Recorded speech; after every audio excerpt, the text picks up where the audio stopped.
নমস্কার, কেমন আছেন সবাই? প্রবাসে ঘরকন্যা একটি ভ্লগে আপনাদের স্বাগত জানাই। আজ মঙ্গলবার, সকাল এখন 10টা। যাচ্ছি আজকে আমরা আমাদের দেশের বাড়িতে। গরমের ছুটিতে রামা যেমন ওর মামার বাড়িতে আসে, ওর মা ছোটোবেলায় তার গরমের ছুটিতে কোথায় যেত সেটা ঘোরাতে আজকে ওকে নিয়ে যাব। এ তো আপনারা জানেনই যে শ্বশুর বাড়ি থেকে ফেরার পরে আমরা আছি এখন মিতুন রানীর সংসারে। তবে রাজা মিতুন আমাদের সঙ্গে যাচ্ছে না, ওদের তো অফিস আছে। আমি, মা, আমার বোন আর ছোটো মামা 4 জনে যাচ্ছি। কিন্তু 500 মিটার গাড়ি এগাতেই গাড়ি বললো গাড়িটা দয়া করে ক্যান্সেল করুন, ওটা অনেক দূর রাস্তা, আমি চিনি না। অগত্যা গাড়ি থেকে নেমে আবার অনেকক্ষণ চেষ্টা করা হলো গাড়ি বুক করার। কলকাতা থেকে যাব আমরা হুগলি জেলায়, দূরত্বটা সত্যিই অনেকটা বেশি। কিছুক্ষণ চেষ্টা করার পরে যখন দেখা গেল একদমই আর গাড়ি পাওয়া যাচ্ছে না, তখন ঠিক হলো থাক, আজ আর গাড়িতে দরকার নেই। ছোটোবেলায় যেভাবে আমরা আমাদের দেশের বাড়িতে যেতাম, ট্রেন, বাস, অটো, টোটো, ভ্যান সব কিছু মিলিয়ে আজ আবার আমরা সেইভাবেই দেশের বাড়ি যাব। বাচ্চাদেরও হবে একটা নতুন অভিজ্ঞতা। রামার কাছে তো এই অভিজ্ঞতাগুলো একদমই নেই। ওর কাছে কোথাও যাওয়া মানেই টুক করে বাড়ি থেকে গাড়িতে উঠে পড়ো বা অনেক দূরের রাস্তা হলে ফ্লাইটে ওঠো। কিন্তু আমরা কিভাবে 2-3টে ট্রেন চেঞ্জ করে, কখনো বাস নিয়ে, কখনো অটো, কখনো রিক্সা নিয়ে যেতাম, সেই ধারণাটা তো ওদের একদমই নেই। কিছুটা গল্প শুনেছে, কিন্তু আজকে ওইটা ওরাও অভিজ্ঞতা লাভ করুক। গাড়িটা আমাদের ক্যান্সেল হয়ে যাওয়ার পরে অটো করে আমরা এসেছি মেট্রো স্টেশনে। এখান থেকে মেট্রো ধরবো। রামা আজ প্রথমবার মেট্রো চাপবে। ওকে যখন বলা হলো আজকে ট্রেনটা কিন্তু মাটির ওপর দিয়ে নয় রে, মাটির তলা দিয়ে যাবে, শুনতেই ওর চোখগুলো একদম ছানা বড়া। ভারী খুশি হয়েছে। তবে ছেলের সাথে সাথে আজকে আমারও একটা নতুন অভিজ্ঞতা হবে। গঙ্গার তলা দিয়ে নাকি মেট্রো শুরু হয়েছিল, আজকে আমরা নাকি সেই পথ দিয়েই যাব। শুনে আমার মনটাও ভারী খুশি হলো। চলে এসেছি আমরা মেট্রো স্টেশনে, দাঁড়িয়ে আছি ট্রেনের জন্য। মাত্র 2 মিনিটের জন্য আগের মেট্রোটা আমাদের মিস হয়ে গেছিলো। 5 মিনিট অপেক্ষা করলাম, এই যে আবার ট্রেন ঢুকে গেছে। চলুন এবার ভেতরে যাই। কত বছর পরে আমি নিজেও যে মেট্রো দেখছি বলার কথা নয়, জানেন।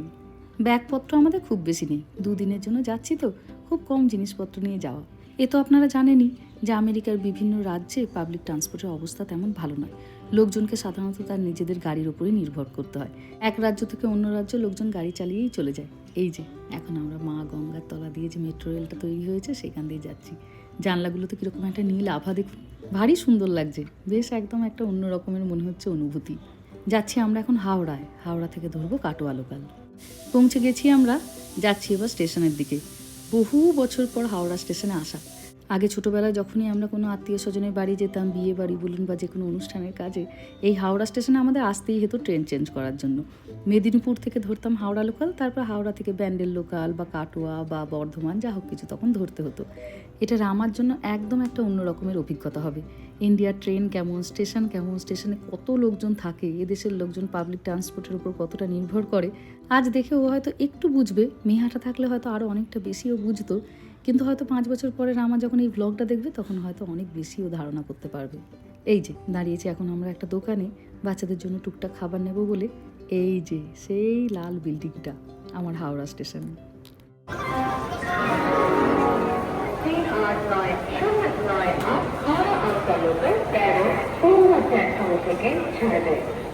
দেখা হলো প্রবাসী ঘরকন্যা পরিবারের বেশ কিছু সদস্যের সঙ্গে। ওনারা বেড়াতে যাচ্ছেন। আজকে বহু জনের সঙ্গে দেখা হলো, জানেন। তারা যখন দিদি তুমি বলে এসে একটু জড়িয়ে ধরে, এত মনটা আনন্দ লাগে। আর সেই যে হাওড়া স্টেশনের বড় বড় পাখাগুলো, প্রতিদিন কত কত মানুষকে এই গরমের মধ্যে, তাপের মধ্যে শীতল করে বলুন। এত বড় বড় পাখা আমি এই হাওড়া স্টেশন ছাড়া কোথাও দেখিনি। ছোটোবেলায় যখন আসতাম হাঁ করে তাকিয়ে থাকতাম এই ফ্যানগুলোর দিকে। বাড়ির ফ্যানগুলো তো এদের তুলনায় একদম পুচকি পুচকি, ব্লেডগুলো কি বিশাল বিশাল দেখুন। আমরা একটু আগে চলে এসেছি, ভালো হলো একটু আগে এসে। কত লোকজন দেখছি, হাওড়া স্টেশনটাকে আবার মন ভরে দেখছি। এখন অপেক্ষা করছি আমাদের ট্রেনটা এখন কোন প্ল্যাটফর্মে দেয়। সাধারণত কাটোয়া লোকালটা 1, 2, 3 নম্বর প্ল্যাটফর্মে দেয়, তো সেখানেই অপেক্ষা করছি। এবার এই 3টের মধ্যে যেখানে দেবে সেই দিকটায় চলে যাব। আগে যখন আমরা মেদিনীপুর থেকে আসতাম, মেদিনীপুর লোকালটা দিত একদম সেই 13 নম্বর 14 নম্বর প্ল্যাটফর্মে, আর আমাদের কাটোয়া লোকাল থাকতো 1 নম্বর 2 নম্বর 3 নম্বরে। অনেকটা রাস্তা হেঁটে আসতে হতো, বাবার একটু কষ্ট হতো। আমরা তো একদম 1 মাসের ছুটিতে আসতাম, গোটা গরমের ছুটিটা কাটাতাম আমরা এই দেশের বাড়িতেই। অত বড় বড় অ্যাটাচি বইতে হতো, কিন্তু আমরা থাকতাম ভীষণ খুশি। সারা বছর থাকতাম আমরা কোয়ার্টারের মধ্যে বন্দি, কিন্তু এই একটা মাস যেন একদম আমরা খোলা আকাশে উড়ে বেড়াবো। যেই দিন আমাদের অ্যানুয়াল পরীক্ষা শেষ হতো তার পরের দিন ভোর 4টে ট্রেন ধরে আমরা দেশের বাড়ির উদ্দেশ্যে রওনা দিতাম। সারা রাত যেন আনন্দে ঘুমাতে পারতাম না। আজও ঠিক তেমনই আনন্দ হচ্ছে, তবে এইবারের খুশিটা আরও বেশি। নিজের ছেলেকে দেখাবো তার মায়ের ছোটোবেলাটা। রামা রিভু দুজনেই ওরা এইখানটাতে একদম স্ট্যাচু হয়ে গেছে, এখান থেকে ওরা নড়তেই পারছে না। এক তো একটা ট্রেন সমানে দাঁড়িয়ে আছে, আবার একটা আসছেও।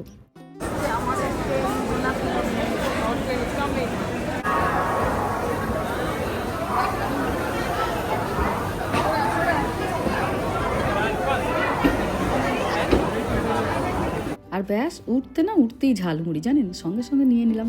মুড়ি খেতে তো আমরা প্রচণ্ডই ভালোবাসি। এই লোকটাও আমি রামাকে মারাত্মক দেখিয়েছিলাম যে গোটা ট্রেনে দেখবি শুধু কত রকমের খাবার পাওয়া যায়। আর ও ভাত রুটি মুড়ি খুব একটা ভালোবাসে না, কিন্তু এই চুটুর পুটুর খেতে ওর ভারী পছন্দ। সারা ট্রেন আজকে যত খাবার উঠবে ওকে টুকটুক করে খাওয়াতে খাওয়াতে নিয়ে যাব। ঝালমুড়ি, চানা মশলা, বাদাম ভাজা, চপ, ঘুগনি, যেখানে যা উঠবে সব কিছু খাওয়াতে খাওয়াতে নিয়ে যাব। ওকে জিজ্ঞাসা করছি কেমন লাগছে, বলছে দুর্দান্ত।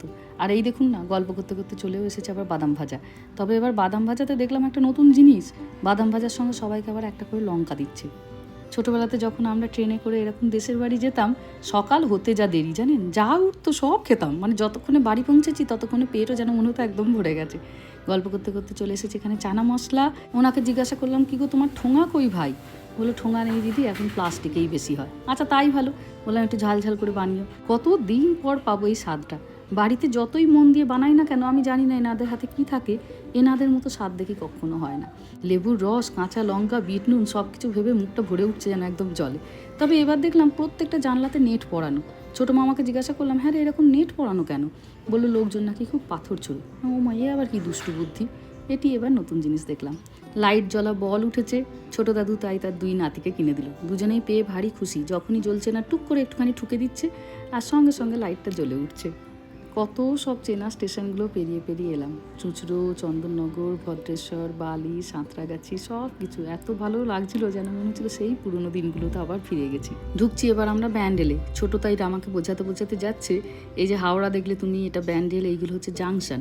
জাংশনে অনেক ট্রেন আসে, ওই জন্য এই এত লাইন। এত ট্রেন লাইনও রামা একসঙ্গে কখনো দেখেনি। আমাদের বাড়ির সামনে যে স্টেশনটি আছে সেখানে তো একটা না দুটো মাত্র লাইন। ও জানলা দিয়ে যেন হাঁ করে তাকিয়ে দেখছে। মেদিনীপুর থেকে যখন আমরা দেশের বাড়িতে আসতাম, অনেক সময়ই হয়তো হাওড়া কাটোয়া লোকালটা মিস হয়ে গেছে বা দেরি আছে, আমরা অনেক সময় এরকম ব্যান্ডেলে চলে আসতাম। ব্যান্ডেল থেকে আবার অন্য একটা ট্রেন নিয়ে তখন যেতাম। ব্যান্ডেল স্টেশনটি ওই জন্য ভারী মনের কাছাকাছি। এসেছে আবার চিপস, বাচ্চাগুলোও খাচ্ছে আর আমরাও খাচ্ছি, এত ভালো লাগছে। এই চিপসগুলোর এক অন্য রকমের স্বাদ। ইচ্ছে ছিল একটুখানি চপ খাওয়ারও, কিন্তু মা বললো এই দিকের ট্রেনে তো চপ ওঠে না, চপ তো আমাদের মেদিনীপুরের দিকে। তখন খেয়াল করলো হ্যাঁ, এবছরও ইচ্ছা আছে যখন মেদিনীপুর যাব গাড়িতে না, একটু ট্রেনে যাব। হাজার রকমের ট্রেনের খাবার খেতে খেতে আবার যাব। রামাকে জিজ্ঞাসা করলাম কেমন লাগছে চিপসটা, বুড়ো আঙুলটা তুলে দেখিয়ে দিল, একদম দুর্দান্ত। চলুন, আবার পিয়ারা এসেছে দেখছি।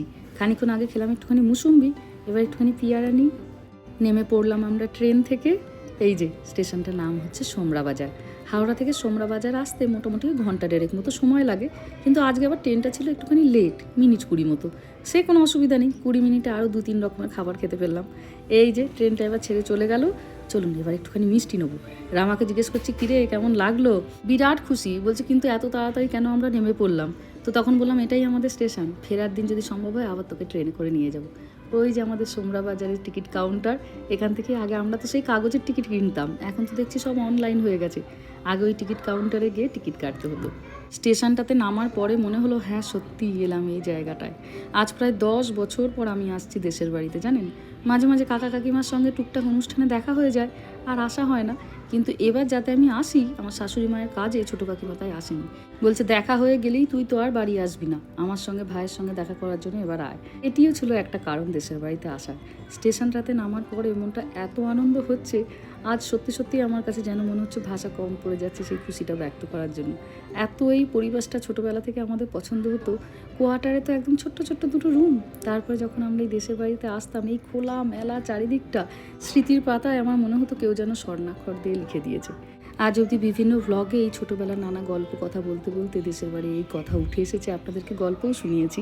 কিন্তু আজকে এই আপনাদেরকে সঙ্গে করে যে নিয়ে যাচ্ছি, দেখবেন এই 2টো দিন আপনাদেরও খুব ভালো কাটবে। চোখ খুললেই আপনি ইট কাঠ পাথরের বড় বড় ইমারত পাবেন না, পাবেন চারিদিকটা সবুজে ঘেরা একটা ছোট্ট মতো বাড়ি। শ্বাস প্রশ্বাসের সঙ্গেও পাবেন আপনি একদম পিওর অক্সিজেন। এখানে দূষণের মাত্রা খুব কম।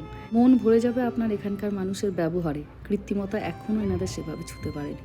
এসেছি মিষ্টির দোকানে, নেবো একটুখানি ক্ষীর কদম, মাখা সন্দেশ আর রসগোল্লা। আমাদের এখানের মাখা সন্দেশটা অসম্ভব ভালো স্বাদ। মেদিনীপুরে আমরা মাখা সন্দেশ কখনো পাই না, কিন্তু যখনই আমরা এই দেশের বাড়িতে আসতাম এখান থেকে আমরা বেশি করে মাখা সন্দেশ নিয়ে যেতাম। এই যে এখানে সাজাচ্ছে ভাই ক্ষীর কদম, সাদা রসগোল্লা, গুড়ের রসগোল্লা, দুটোই ছিল। আমার ছোটো মা খুব গুড়ের রসগোল্লা খেতে ভালোবাসে, ওই জন্য ছোটো মার জন্য নেবো একটু গুড়ের রসগোল্লা। বাটি করে ভাইটা একটুখানি মাখা সন্দেশ দিয়েছে, একবার টেস্ট করে দেখো দিদি। তো বোন তো খেয়ে বলছো দুর্দান্ত, সত্যিই মাখা সন্দেশটা হয় ভীষণ ভালো। আমিও খেলাম 1 চামচ। আমার শাশুড়ি মাও প্রচণ্ড ভালোবাসতেন সোমরা বাজারের এই মাখা সন্দেশ খেতে। যখনই কাকা কাকিমা হালি শহরে যেত মনে করে মাখা সন্দেশ নিয়ে যেত। আর এবারেও শ্রাদ্ধের অনুষ্ঠানে আমার কাকা যখন যায় মাখা সন্দেশ খানিকটা আমার শাশুড়ি মায়ের জন্য নিয়ে গেছিলো। প্লেটে করে সাজিয়ে ওনার ছবির সামনে দিয়েছিলাম আমরা। এই যে এটি হলো মাখা সন্দেশের ট্রে। তবে এবার দেখছি বহু জিনিসের উন্নতি হয়েছে। আমরা যখন ছোটোবেলায় আসতাম কাকা ভ্যান বলে রাখতো, ভ্যানে করে আমরা যেতাম। স্টেশন থেকে বাড়ি প্রায় 3-3.5 কিলোমিটার দূরে, কিন্তু এখন সেই রাস্তাটাতে অটো টোটো সব হয়ে গেছে জানেন। ট্রেনটা থামার সাথে সাথেই দুজনে এসে লাইনের ওপর থেকে ডাকতে শুরু করলেন কে কোন রুটে যাবে।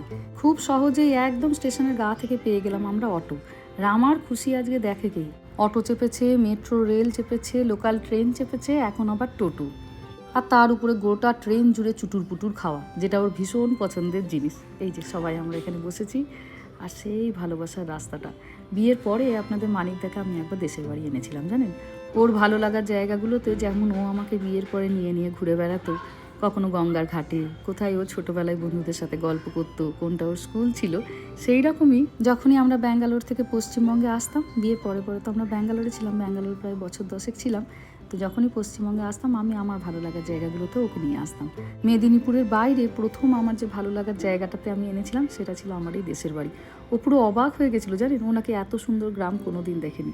আর সত্যি সত্যি তাই, গ্রামটা একদম ছবির মতো সুন্দর। এই যে আপনারা এখন আমার সাথে এই যে 2 দিন গ্রামে থাকবেন, শেষে আপনারাও দেখবেন ঠিক কমেন্ট করতে বাধ্য হবেন, মা সত্যিই গ্রামটা কি অপূর্ব সুন্দর। চারিদিকে কলা গাছের বাগান, এদিকে ভীষণ ভালো আম হয় জানেন, ওই জন্য আমের বাগানও আপনি প্রচুর দেখবেন। আমাদের বাড়িতেও একটা বড় আমের বাগান আছে, পৌঁছানোর পরে আপনাদেরকেও একটুখানি ঘোরাবো। গরমকালে যখন আমরা দেশের বাড়িতে আসতাম এত ফলমূল খেতাম বলার কথা নয়। এই দেখুন আবার একটা বড় সেই আমের বাগান। মোটামুটি আমরা বাড়ির কাছাকাছি চলে এসেছি। স্টেশনটির নাম সোমরা বাজার, কিন্তু স্টেশন থেকে বাড়ি আসতে মোটামুটি আধ ঘন্টা মতো সময় লাগে। আমাদের গ্রামটির নাম হলো পাইগাছি। আমার ঠাকুর দাদার বাবা নাকি এই গ্রামে এসে প্রথম বাস শুরু করেছিলেন। তারপর থেকে প্রায় 3-4 প্রজন্ম আমরা এখানেই।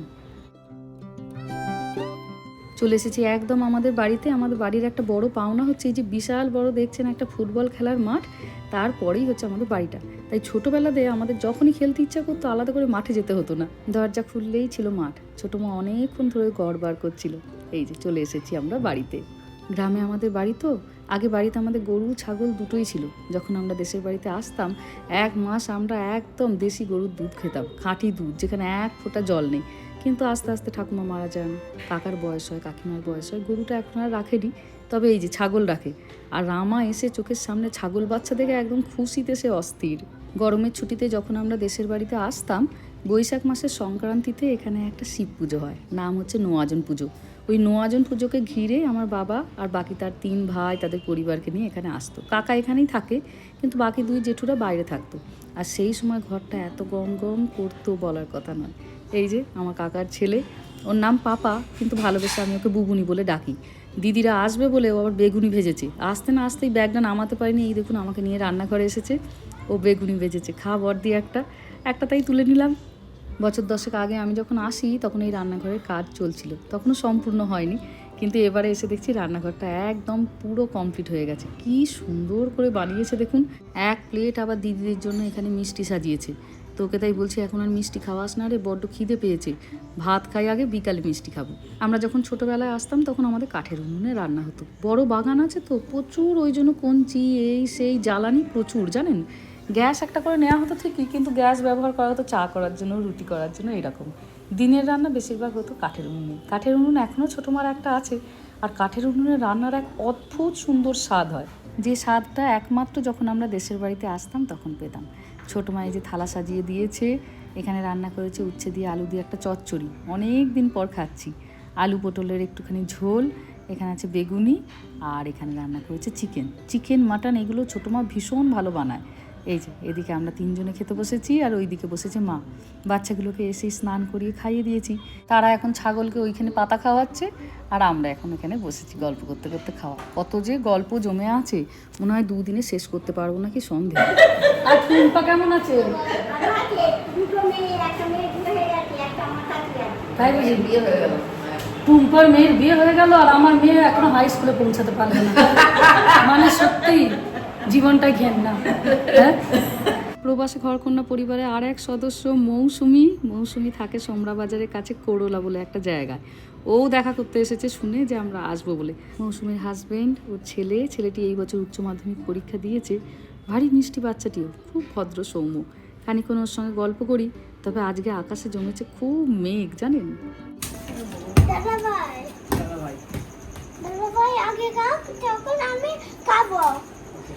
এই তুমি কেন খেলছো না? আমি পুলিশ। ও তুমি পুলিশ? হ্যাঁ, ও আচ্ছা, ওরা খেলছে। যাও না একটু খেলো না। পুলিশ গুলো খেলে না। ও তাই তো, পুলিশ তো খেলে না, পুলিশ দাঁড়িয়ে দাঁড়িয়ে দেখে। এটাও তো সত্যি কথা। যখন খেলা হয় মাঠে কত পুলিশ দাঁড়িয়ে থাকে, তারা কি খেলে? তারা তো খেলে না, তারা একটু করে বল এগিয়ে দেয়। ওই যে ও তাই করছে, আর এখানে খেলোয়াড়রা খেলছে, এটাও তো ঠিক কথা। ছেলেটা ছোট কিন্তু কথাতে যুক্তি আছে। ঝড় উঠেছে তাই কারেন্ট চলে গেছে। এটা আমার দেশের বাড়ির একটা খুব পরিচিত দৃশ্য। যখনই গরমকালে ঝড় ওঠে গাছপালাগুলো নড়তে থাকে, আর মাঠের ওপর দিয়ে তো সব কারেন্টের তার, টুক করে কারেন্টটা চলে যায়। কিন্তু এখানে কারেন্ট চলে গেলেও খুব মারাত্মক গরম হয় না, জানেন। এক তো গাছপালা প্রচুর, হাওয়া দিতে থাকে খুব, আর দেওয়ালগুলো সেই অনেক পুরনো তো, খুব মোটা মোটা চওড়া চওড়া দেওয়াল। বসে বসে দালানে তাই ঝড় দেখছি। এটাও একটা কত পুরনো অভিজ্ঞতা। মনে হচ্ছে আবার সেই পুরনো দিনগুলোকে চোখের সামনে দেখছি। আর এই যে সামনের উঠোনটা দেখছেন, যখনই এরকম ঝড় উঠতো, কারেন্ট চলে যেত, এখানে একটা মাদুর পাতা হতো। ঠাকুমা, আমি, সব বউরা বসে বসে এখানে গল্প করতাম। কত যে সুন্দর দিনগুলো কাটাতাম। আজ সেই জায়গাটা একটুখানি খালি খালি লাগছে।